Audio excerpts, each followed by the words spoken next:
கிருபைங்கிறது நிறைய பேர் ஏதோ தப்பு செய்யறதுக்கு லைசன்ஸ் மாதிரி பேசிட்டு இருக்காங்க. அது கிடையாது. கிருபைங்கிறது என்னன்னா, கர்த்தர் நன்மை செய்கிறதுக்கு நான் காத்திருப்பது தான் கிருபை. எந்த ஒரு காரியத்துக்கும் நான் விருப்பப்படல, நீங்க இருக்கீங்க, ரட்சித்து இருக்கீங்க, என் வாழ்க்கையில செயல்பட்டு இருக்கீங்க, ஸோ உங்க கிருபை எனக்கு போதும்னு வேதம் ஃபுல்லா சொல்லுது. நீங்க அதை செய்யுங்கப்பா. அப்போ என்ன விசுவாசங்கிறது என்ன? தேவனுடைய கிருபை, தேவனே என் வாழ்க்கையில் தலையிட்டு எப்படி ரட்சித்தாரோ அப்படி என்னுடைய வாழ்க்கையில் இதையும் அவர் செய்வார். வாசிப்போம். 2 பேதுரு 1 அதிகாரம் 1 மற்றும் 2 வசனங்கள். நம்முடைய தேவனும் இரட்சகருமாயிருக்கிற இயேசு கிறிஸ்துவனுடைய நீதியால் எங்களைப் போல அருமையான விசுவாசத்தை பெற்றவர்களுக்கு இயேசு கிறிஸ்துவின் ஊழியக்காரனும் அப்போஸ்தலனுமாகிய சீமோன் பேதுரு எழுதுகிறதாவது, தேவனையும் நம்முடைய கர்த்தராகிய இயேசுவையும் அறிகிற அறிவினால் உங்களுக்கு கிருபையும் சமாதானமும் பெருக கடவது. ஆமேன். கிருபை எப்படி பெருகுகிறது என்று சொல்லி நாம் பார்த்து வருகிறோம். கிருபை குறித்தும் தேவனுடைய கிருபை நம்முடைய வாழ்க்கையில் எப்படி பெருகிறது என்று சொல்லி பார்த்து வருகிறோம். ஆவியானவர் அதிக கிருபை அளிக்கிறார் என்று வேதம் சொல்கிறது. ஆதலால் தேவன் பெருமையுள்ளவர்களுக்கு எதிர்த்து நிற்கிறார் என்றும் வேதம் சொல்கிறது. ஆகவே நாம் பெருமையை குறித்து எப்படி எச்சரிக்கையாக இருக்க வேண்டும் என்று ஒரு சில நல்ல காரியங்களை சொன்னேன். பெருமை வரும்போது இச்சை எங்கே வருகிறது என்று சொல்லலாம் நம்ம பார்த்தோம். எப்படி அந்த கிருபை பெருகுமாம்? தேவனையும் நம்முடைய கர்த்தராகிய இயேசுவையும் அறிகிற அறிவினால் உங்களுக்கு கிருபையும் சமாதானம் பெருகுங்கிறது.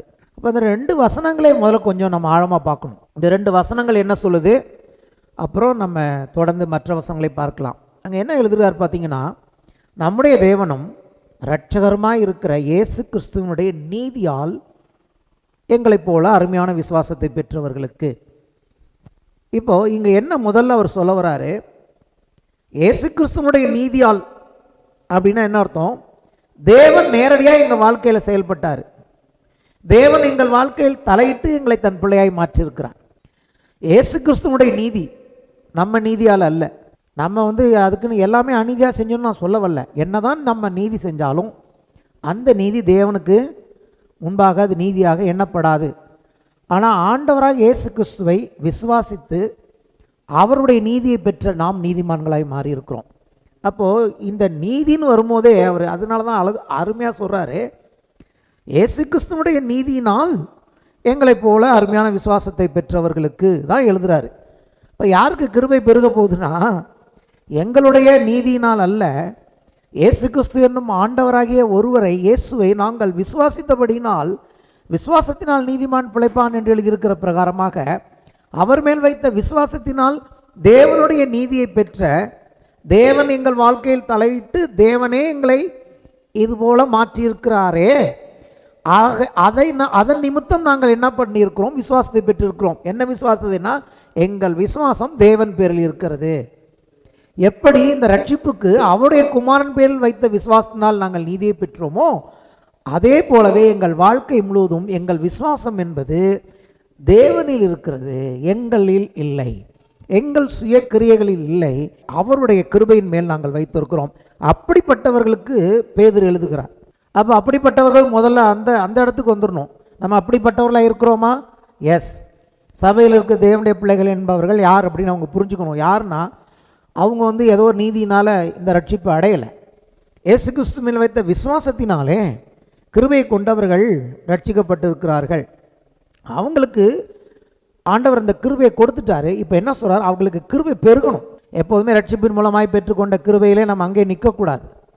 ஆண்டவர் என்ன விரும்புகிறார்? தொடர்ந்து நம்ம வாழ்க்கையில் கிருபை பெருகணும். அப்போ கிருபை பெருகணும்னா தேவனுடைய தலையீடு இன்னும் பெருகணும். ஹல்லேலூயா. எப்படி ரட்சிக்கப்படும் போது தேவன் தலையிட்டு தேவன் நேராக ஒரு காரியத்தை எங்கள் வாழ்க்கையில் செஞ்சு அவருடைய பிள்ளையாக இன்றைக்கி மாற்றி வச்சிருக்கிறாரோ, அப்போ கிருபையில் பெருகிறேன்னா ரட்சிக்கப்பட்டவொன்னே இப்போ மறுபடியும் நான் என்னுடைய நீதி எடுத்துகிட்டு ஆடக்கூடாது. உங்களுக்கு கிருபையும் சமாதானமும் பெருக கடவது. தேவன் செயல்படணும். தொடர்ந்து எப்படி பெருக போகிறோம்னா, ஆண்டவருடைய வல்லமை நம்முடைய வாழ்க்கையில் செயல்பட போகிறது. ஹல்லேலூயா. கிருபை என்பது அவருடைய வல்லமை. என் கிருபை உனக்கு போதும், உன்னுடைய பலவீனத்திலெல்லாம் என் பலன் பூர்ணமாய் விளங்கும், நீ பயப்படாத போன்னு சொல்கிறாரு. அப்போது கிருபைங்கிறது என்ன? நம்முடைய பலவீனங்களில் அவருடைய பலன் விளங்குவது தான் கிருபை, இல்லையா? அப்போ ரட்சிப்புங்கிறது தேவனுடைய வல்லமையாக இருக்கிறது. ரட்சிப்புங்கிறது கர்த்தருடைய வல்லமை. ஒரு மனுஷனை, ஒரு மனுஷியை ஆண்டவர் ரட்சிக்கிறாருங்கிறது அவருடைய நேரடியான செயல். இயேசுவின் வல்லமை அவர்களை சந்திக்கிறது. பிசாசின் வல்லமையிலிருந்து அவர்களை ஆண்டவர் விடுவிக்கிறார். அவருடைய நேரடியான வல்லமை அங்கே செயல்படுகிறது. பரிசுத்த ஆவியின் வல்லமையினால் நாம் ரட்சிக்கப்படுகிறோம். அப்போ தொடர்ந்து இந்த தேவனுடைய வல்லமையில் நாம் பெருக வேண்டும். நம்ம வாழ்க்கையில் அவருடைய வல்லமையில் தொடர்ந்து செயல்பட வேண்டும். அதைத்தான் இங்கே அப்படி எழுதுகிறார். அந்த 2 வசனத்திலே நம்ம இவ்வளோ காரியங்களை நாம் பார்க்கிறோம் இல்லையா? தேவனை அறிகிற அறிவு, இது எப்படி உண்டாகிறது? அந்த அறிவுனால தான் நமக்கு கிருபை பெருக போகுதுன்னா, அப்போ அங்கே கொஞ்சம் புரிஞ்சுக்கணும். தேவனையும் நம்முடைய கர்த்தராகிய இயேசு கிறிஸ்துவையும் அறிகிற அறிவு எப்படி வரப்போகுதுன்னா, வார்த்தையிலிருந்து வரப்போகிறது. இந்த புஸ்தகத்தை தேவன் நமக்கு கொடுத்துருக்கிறார். இதை வாசிக்க வாசிக்க நமக்கு என்ன உண்டாகிறது? தேவனை பற்றிய அறிவு உண்டாகிறது இல்லையா? எப்படி இந்த தேவனை பற்றிய அறிவு உண்டாகுங்கிறதுக்கு ஒரு உதாரணம் சொல்ல விரும்புகிறேன். முதல்ல இந்த 4 சுவிசேஷங்கள் இருக்கிறது இல்லையா? மத்தேயு, மார்க்கு, லூக்கா, யோவான்லாம் 4 சுவிசேஷங்கள். இந்த 4 சுவிசேஷங்களை வாசிக்கும் போது ஆண்டவர் இயேசு பிறந்தது, அவர் எப்படி ஊழியம் செய்தார், அப்போ என்னென்ன போதிச்சார், அப்புறம் எப்படி அவர் சிலுவையில் பாடுகளை அனுபவித்தார், எப்படி மரித்தார், அப்புறம் எப்படி உயிர்த்தெழுந்தார், எப்படி தன் சீசர்களுக்கு கட்டளை கொடுத்து போனார், இது மட்டும்தான் நமக்கு எழுதப்பட்டிருக்கிறது சுவிசேஷங்களில். அப்போ என்ன நான் சொல்ல வரேன்னா, பார்த்ததை எழுதினார்கள் இல்லையா?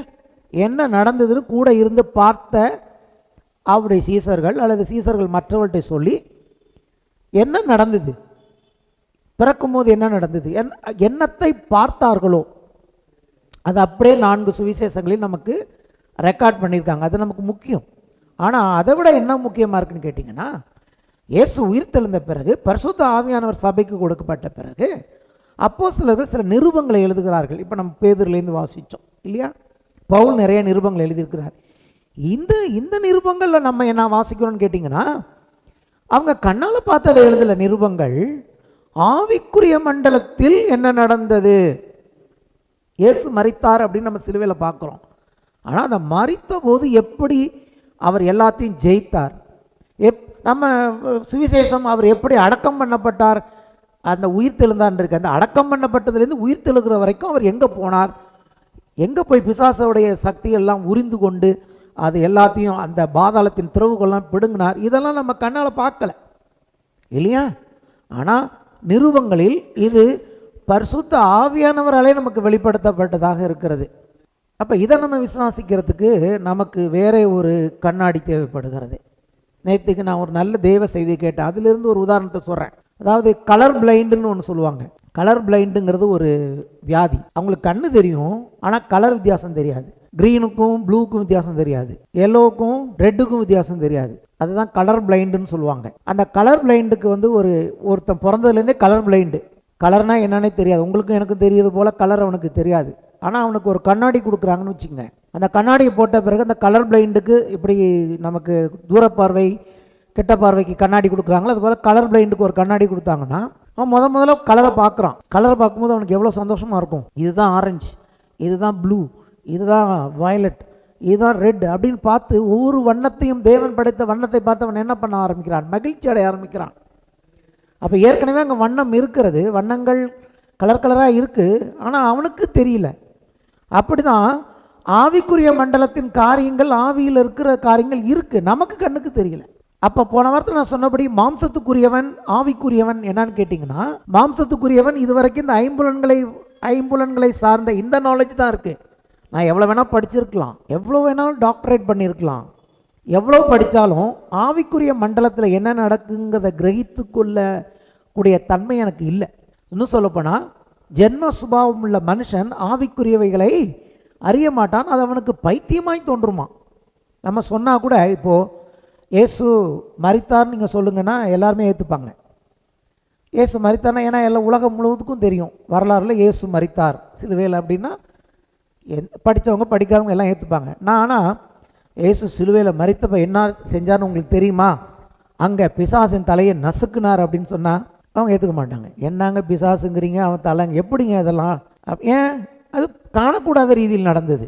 ஒரு உதாரணம் சொல்கிறேன்.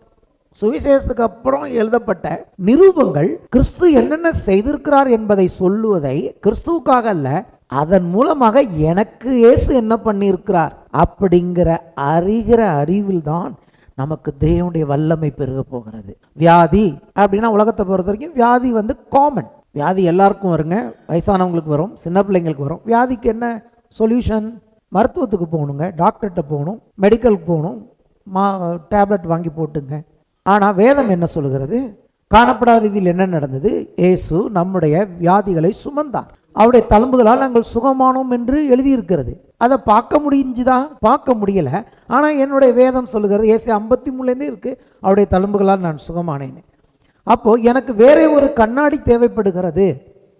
அந்த கலர் பிளைண்ட் ஆனவனுக்கு ஒரு கண்ணாடி தேவைப்பட்டது போல உங்களுக்கு எனக்கும் ஒரு கண்ணாடி தேவைப்படுகிறது. அந்த கண்ணாடியின் பேர் விசுவாசம். அந்த விசுவாசம் எப்படி உண்டாகிறது? விசுவாசம் கேள்வியினால் வருகிறது, தேவனுடைய வார்த்தை கேட்பதினால் வருகிறது. நீங்கள் இந்த வசனத்தை எடுத்து வாசிக்கும் போது, இந்த வசனத்தை எடுத்து நீங்கள் கேட்கும் போது, அல்லது என்னை போல பிரசங்கத்தை கேட்கும் போது, இந்த வார்த்தையின் மூலமாய் உங்களுக்கு விசுவாசம் வருகிறது. நீங்கள் அதை பார்க்க ஆரம்பிக்கிறீர்கள். அப்போ நீங்கள் கிருபையில் பெருக ஆரம்பிக்கிறீர்கள்.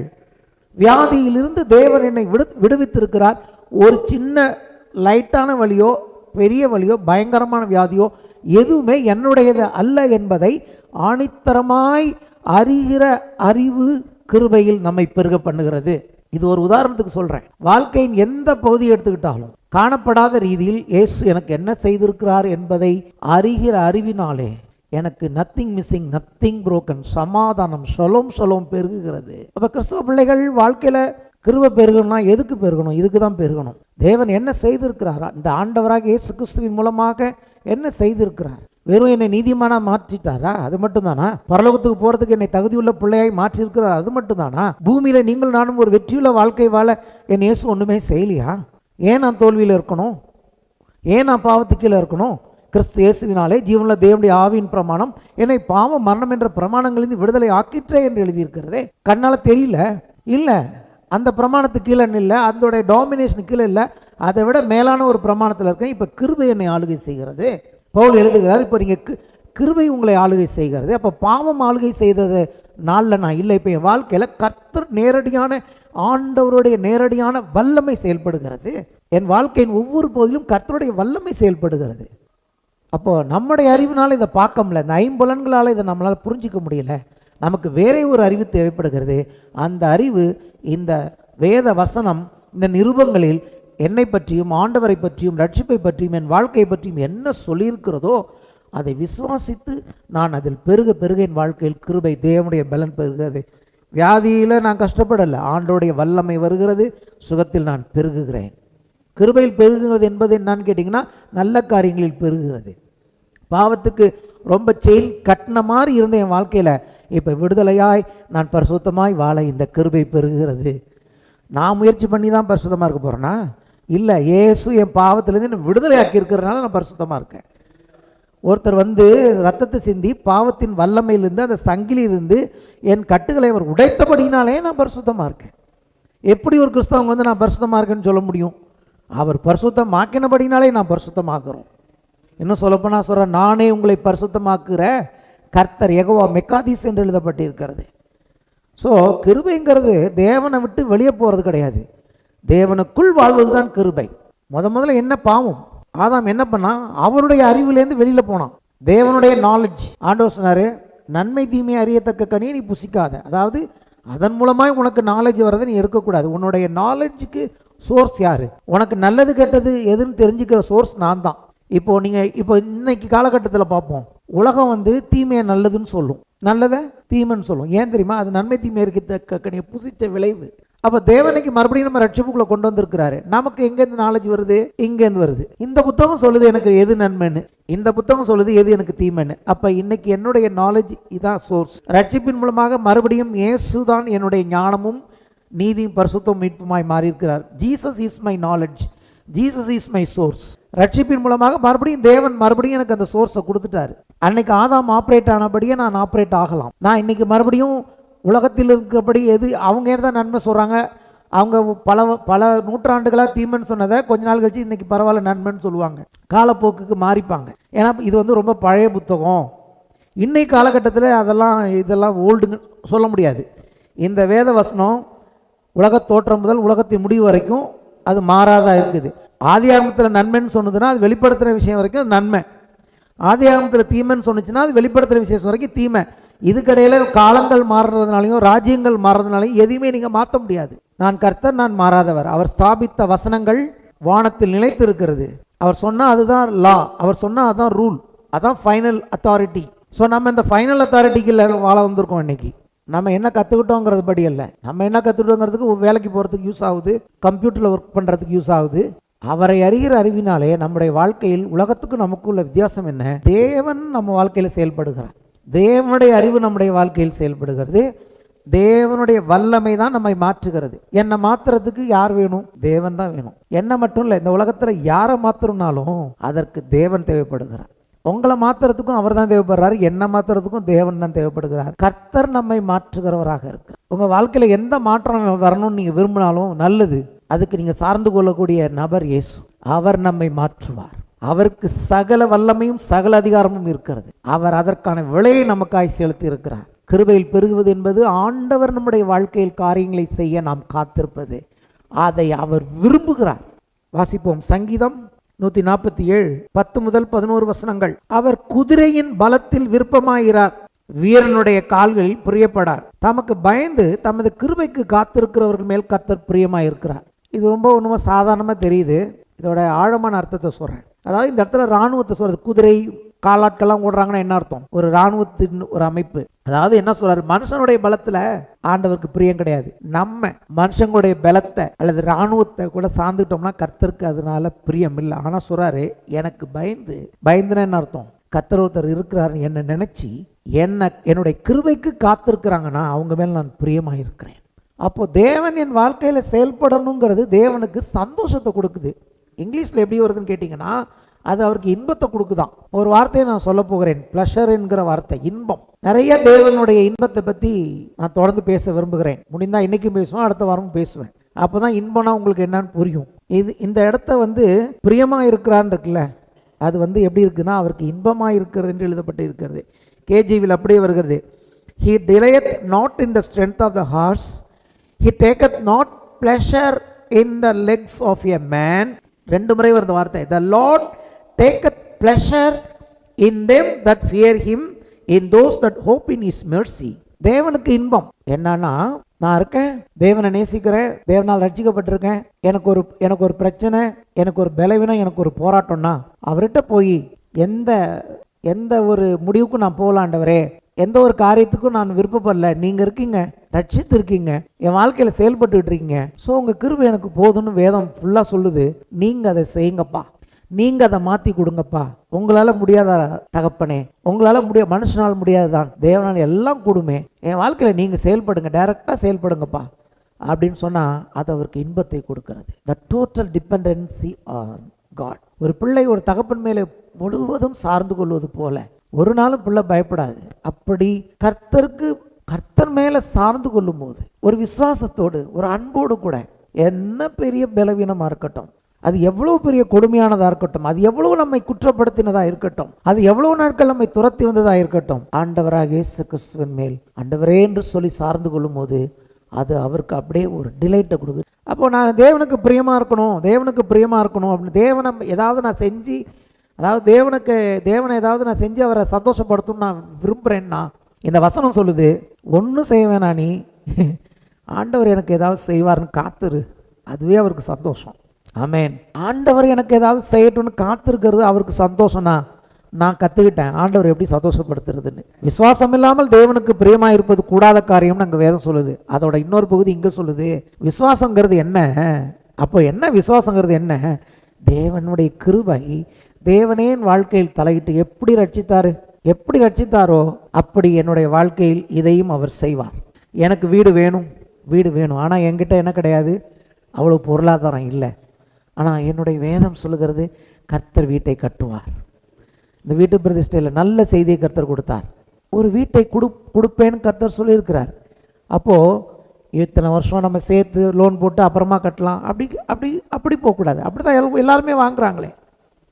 கர்த்தருக்கு காத்திருக்கணும், கர்த்தர்கிட்ட கேட்கணும், ஆண்டவரே எனக்கு ஒரு வீட்டை கொடுங்க, கர்த்தர் எனக்கு செய்யணும்.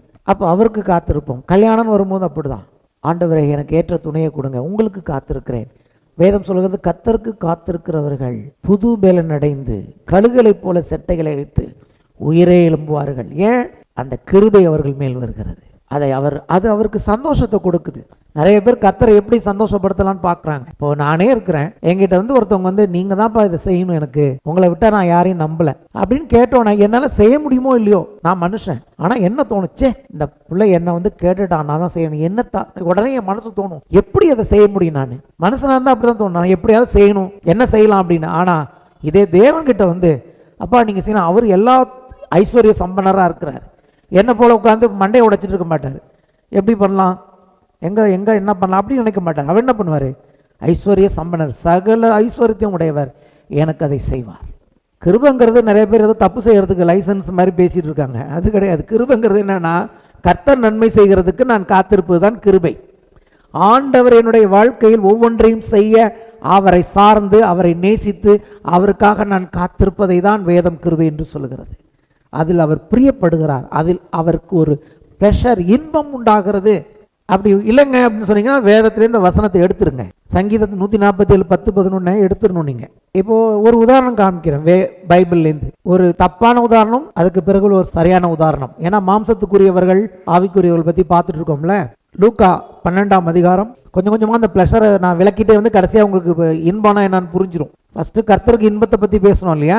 கொஞ்சம் கொஞ்சமாக நான் இன்னைக்கு பிரசங்கம் முடிக்கிறதுக்குள்ள இன்பம்னா என்னன்னு உங்களுக்கு புரிய வச்சிருவேன். வார்த்தையால் சொல்கிறத விட வசனத்தால் சொல்கிறது ஈஸி. லூக்கா 12 இது ரொம்ப மோசமான காரியம். இங்கே இன்பம் இருக்குது நீங்கள் கேட்கலாம், ஆமாம் இங்கே இன்பம் இருக்குது. லூக்கா 12:16 முதல் 22 வசனங்கள்.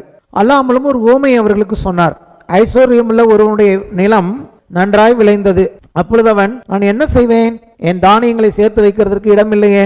நல்ல பிரச்சனை. ஏற்கனவே ஐஸ்வர்யவான், நிலம் நல்லா விளைஞ்சிருக்கு, அதை கொண்டு வைக்கிறதுக்கு இப்போ இடம் இல்லை. நான் ஒன்று செய்வேன், என் களஞ்சியங்களை இடித்து பெரிதாக கட்டி எனக்கு விளைந்த தானியத்தையும் என் பொருள்களையும் அங்கே சேர்த்து வைத்து பின்பு, அவன் ஆத்மா பார்த்து அவனே பேசுறான், ஆத்மாவே உனக்காக, சொல்லுவோமா அந்த வார்த்தை தான் நீங்கள் அண்டர்லைன் பண்ணி பிராக்கெட்ல போட்டுக்கணும் பைபிளில். உனக்காக, எல்லாத்தையும் சேர்த்தது யாருக்காக, உனக்காக அநேக வருஷங்களுக்கு அநேக பொருள்கள் சேர்த்து வைக்கப்பட்டிருக்கிறது. அடுத்த வார்த்தை நீ, சொல்லுங்க, நீ இளைப்பாரி புசித்து குடித்து பூரிப்பாயிரு, பிளஷராரு, நல்லா என்ஜாய் பண்ணு என்று என் ஆத்துமாவோட சொல்லுவேன் என்று தனக்குள்ளே எல்லாமே உனக்காக நீ என் ஆத்துமா என்று தனக்குள்ளே சிந்தித்து சொல்லிக் கொண்டான். இயேசு சொன்னார் இந்த கதையை. தேவனும் அவனை நோக்கி, மதிகேடனே, ஃபூல், உன் ஆத்துமா உன்னிடத்திலிருந்து இந்த ராத்திரியில் எடுத்துக்கொள்ளப்படும், அப்பொழுது நீ சேகரித்தவைகள் யாருடையதாகும் என்றார். தேவனிடத்தில் ஐஸ்வர்யவானாய் இராமல் தனக்காகவே பொக்கிஷங்களை சேர்த்து வைக்கிறவன் இப்படியே இருக்கிறான் என்றார். பின்னும் அவர் தம்முடைய சீசர்களை நோக்கி, யாருக்கு சொல்ல வர்றாருன்னா நமக்கு தான் சொல்றாரு கதையை. அவனை பத்தி சொல்றது அவனுக்காக இல்ல, நமக்காக. இப்படி இருக்கிறபடினால் என்னத்தை உண்போம் என்று உங்கள் ஜீவனுக்காகவும், என்னத்தை உடுப்போம் என்று உங்கள் சரீரத்துக்காகவும் கவலைப்படாதீர்கள் என்று உங்களுக்கு சொல்லுகிறேன். உலகத்தில் உள்ளவன் அவனுடைய பிளஷர் எல்லாம் அவனை சார்ந்து இருக்கு.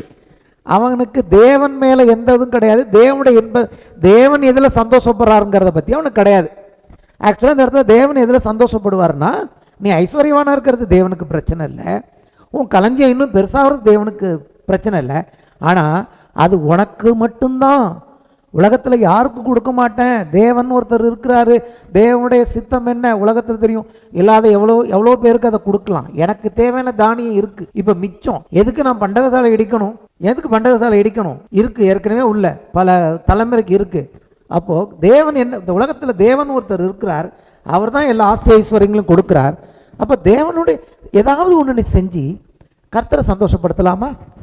கொடுக்கிறது என்பது சந்தோஷப்படுத்து, தேவனுக்கு சந்தோஷமா இருக்கிறது. ஏழைகளுக்கு கொடுக்கிறவன் கர்த்தருக்கு கொடுக்கிறான் என்று வேதம் சொல்லுகிறது. உன் பொக்கிஷன் நிறையா போயிட்டுனா நீ கொடுக்கலாமே. அவன் சொல்கிறான் உனக்கு தான் எல்லாமே. அப்போ ஆண்டவர் சொன்னார், இன்னைக்கு நைட்டு ஆத்மா எடுத்தாச்சுன்னா நீ யாருக்கு இதெல்லாம் வச்சுட்டு போகிற? இவன் தான் மாம்சத்துக்குரியவனுக்கு என்னன்னா, தன்னுடைய சந்தோஷம் தன்னுடைய இன்பம் தான் முக்கியம். தேவனுக்கு எது இன்பம் கிடையாது. உண்மையிலே ஆவிக்குரியவன் என்பவன் யார்? ஆதியில் தேவன் மனுஷனை சிருஷ்டித்த போது தனக்காகத்தான் அவர் சிருஷ்டித்தார். மனுஷன்னா அவனுடைய சந்தோஷத்தில் துக்கத்தில் தேவனுக்கு பங்கு இருக்கணும். ஹல்லேலூயா. எனக்கு சந்தோஷமானு மட்டும் பார்க்குறவன் நம்ம ஆவிக்குரியவன். இந்த சந்தோஷம் என் தேவனுக்கு ஓகேவா, இதில் என் தேவன் சந்தோஷப்படுறாரா? அதனால தான் அதை சொல்லி சீசர்கிட்ட சொன்னார், நீங்கள் இப்படி இருக்காதீங்க. இவங்களுக்கு நிறைய இருக்குன்னு சொல்லலை, இவங்கள்ட்ட இல்லை. அதனால் இவர் என்ன சொல்றார், நீங்கள் உங்களுக்கு என்ன ஜீவனுக்கு என்ன உடுப்போம் என்ன உண்போம்னு சொல்லி கவலைப்படாதீர்கள். அப்படின்னா என்ன அர்த்தம்? உங்களுக்கு இதெல்லாம் வேணும்னு உங்க அப்பாவுக்கு தெரியும். அவர் உங்களுக்கு கூட கொடுக்கிறவராக இருக்கிறார். இன்னும் சொல்ல போனால் 31 டைமில் 31, 32 வசனங்களுக்கு நேராக போயிடுங்க. 31, 32 தேவனுடைய ராஜ்யத்தையே தேடுங்கள், அப்பொழுது இவையெல்லாம் உங்களுக்கு கூட கொடுக்கப்படும் சொல்லிட்டு, அது மட்டும் இல்லை, பயப்படாதே சிறுமந்தே, உங்களுக்கு ராஜ்யத்தை கொடுக்க உங்கள் பிதா பிரியமாக இருக்கிறார். பிதாவுக்கு என்ன ப்ளஷர்னா, பிதாவுக்கு என்ன சந்தோஷம், பிதாவுக்கு எது சந்தோஷம்னா, நீங்கள் சாப்பிட்றதும் சந்தோஷம், நீங்கள் உடுத்துறதும் சந்தோஷம். அது மட்டும் இல்லை, ஒரு நாள் வருது உங்களுக்கு ராஜ்யத்தை கொடுக்க போகிறார். எங்கே பிதாவுடைய அந்த இன்பம் பூர்ணமாக போகுதுன்னா, என்னைக்கு நீங்களும் நானும் சேர்ந்து இயேசுவோடு இந்த பூமியில் ஆளுகை செய்கிறோமோ, அதை பார்த்து அவருக்கு ஒரு சந்தோஷம் வரும் பாருங்க, அதை பார்த்து அவருக்கு ஒரு இன்பம் வரும் பாருங்க, அதுதான் அவருக்கு இன்பம். அப்போ என் வாழ்க்கையின் நன்மைகளெல்லாம் அவர் இன்பமாக இருக்கிறார். அப்போ நான் எப்படி என் வாழ்க்கையில் அவரை விட்டுட்டு என்னோட இன்பத்தை தேட முடியும்? என் வாழ்க்கையின் ஒவ்வொரு நன்மைகளிலும் ஒருவர் இன்பத்தை அனுபவிக்கிற ஒரு தகப்பனை விட்டு நான் எப்படி என் வாழ்க்கையின் இன்பத்தை தேட முடியும்? அப்படி தேடினவன் தான் பாவம், அவன்தான் இளையகுமாரன். இந்த தகப்பனை விட்டு போனாதான் நான் நல்ல இன்பமாக அனுபவிக்க முடியும்னு சொல்லி சொத்தெல்லாம் பிரித்து வாங்கிட்டு தூர தேசத்துக்கு போனான். அந்த ரட்சிப்பின் படம் அதுதான். மனுஷன் ஏதோ தேவன் ஒரு சர்வாதிகாரி மாதிரியும் அங்கே ஒன்றும் கிடைக்காது, அதுதான் பிசாசின் போய். இன்னைக்கு அநேகர் இயேசுகிட்ட வர பயப்படுறாங்க தெரியுமா? என்னதே விட்டுருமோ, ஒரு சந்தோஷம் இல்லாமல் போயிடுமோ, அப்படி சில சபைகள் போதிக்கிறாங்க. ஆனால் நான் சொல்கிறேன், இந்த தேவன் தான் அவருடைய சிருஷ்டிப்பின்படி நமக்கு எல்லா சந்தோஷத்தையும் நிறைவாக கொடுக்குறவராக இருக்கிறார். இயேசு சொல்கிறாரு, அவங்கள போல் நீங்கள் கவலைப்படாதீங்க, உங்கள் டேடி எல்லாத்தையும் கூட கொடுப்பாரு. அது மட்டும் இல்லை, நீ பயப்படாத, ஒரு நாள் வருது அவர் ராஜ்யத்தையும் உனக்கு கொடுக்க பிரியமாக இருக்கிறார். இவர் என் நேசகுமாரன், இவரில் பிரியமாக இருக்கிறேன்னு அர்த்தம். ஐ டிலைட்டட் இன் த பிலவட் சன்.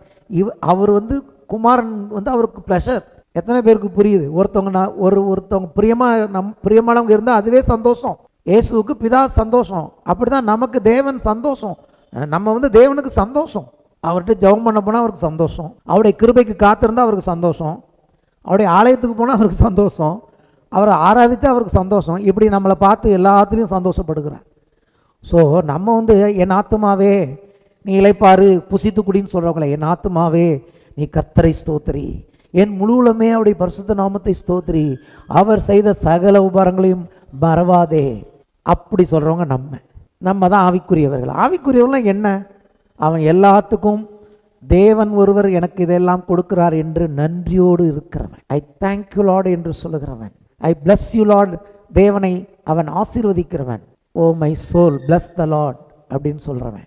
ரோமர் 12ஆம் அதிகாரம், ரோமர் 12:2, நீங்கள் இந்த பிரபஞ்சத்திற்கு ஒத்த வேஷம் தெரியாமல், இந்த பிரபஞ்சம் என்ன? It has no place for God. பிரபஞ்சத்தில் தேவனுக்குன்னு எங்கே இடம் கிடையாது. இந்த இவன் மாதிரி தான் இன்னும் எவ்வளவு நான் சேர்த்து எங்கே பதுக்கி வச்சுட்டு போகலாம். இன்னொரு இடத்துல இயேசு சொல்கிறார், மனுஷன் உலகம் முழுவதையும் ஆதாயப்படுத்தி கொண்டாலும் இவனை போல தான். அவன் ஆத்மாவை நஷ்டப்படுத்தினால் அவனுக்கு லாபம் என்ன? தேவனற்ற அந்த ஆத்மா பூமியில் சேர்த்துட்டு எங்கே தான் நீ போகிற? நரகத்துக்கு போவேன், எரிய நரகத்துக்கு போவேன். கடைசி நாட்களில் இதெல்லாம் தைரியமாக சொல்லி தான் ஆகணும். ஏசு இல்லாமல், ஏசு இல்லாதவங்க எதுக்கு போகணும்? பைபிள் அப்படி தான் சொல்லுது. ஏசு இல்லாட்டி நரகத்துக்கு தான் போகணும். சாய்ஸ் பியே கிடையாது. இப்பிரபஞ்சத்துக்கு ஒத்த வேஷம் தெரியாமல் தேவனுடைய நன்மை பிரியம், அங்கே வருது பாருங்க, பிரியம், தேவனுடைய நன்மையும் பிரியமும் பரிபூர்ணமான சித்தம் இன்னதென்று பகுத்தறியத்தக்கதாக உங்கள் மனம் புதிதாகிறதுனாலே மறுரூபமாகுங்கள். நம்ம இந்த புஸ்தகத்தை வாசிச்சுட்டே இருக்கோம். இதை வாசிக்க நமக்கு என்ன தெரியுது? தேவனுடைய 3 கருத்து, நன்மை, பிரியம், பரிபூர்ணமான சித்தம். அவருக்கு எது இப்போ நான் இப்போ சொல்கிற அடிப்படையில் எடுத்துக்கலாம். ஆண்டவருக்கு எது பிடிக்கும்னே கற்றுக்கலாம், இப்படி சொல்லலாம். எது அவருக்கு இன்பத்தை கொடுக்கிறது, எது தேவனுக்கு இன்பத்தை கொடுக்கிறது, எது அவருடைய பரிபூர்ணமான சித்தம், எது நன்மை என்று நான் பகுத்தறியத்தக்கதாக மனம் புதிதாகிறதுனாலே மறுரூபமாகிறேன். இது என்ன நீங்கள் புரிஞ்சுக்கணும், உள்ள மாறும்போது மறுரூபம் வெளியில் வருகிறது. மறுரூபம்னா என்னமோ நினச்சிக்க கூடாது. உங்கள் வாழ்க்கையில் நடக்கிற மாற்றங்களின் பேர் தான் மறுரூபம். என் வாழ்க்கையில் 30 வருஷத்துக்கு முன்னாடி இருந்த வாழ்க்கை இன்னைக்கு இல்லை. இன்னைக்கு இருக்கிற வாழ்க்கை 2027 இருக்காது. எவ்வளவு இந்த அறிவை நான் எனக்கு உள்ள வளர்த்துக்கிறோம், எவ்வளவு கிருபையில் பெருகிறனோ, என் உள்ள என்னுடைய எண்ணங்கள், என்னுடைய நம்பிக்கை மாற ஆரம்பிக்கிறது, என்னுடைய விசுவாசம் மாற ஆரம்பிக்குது. ஆட்டோமேட்டிக்காக உள்ள நான் மாறும்போது என் வெளியில் வாழ்க்கை மறுரூபமாகிறது.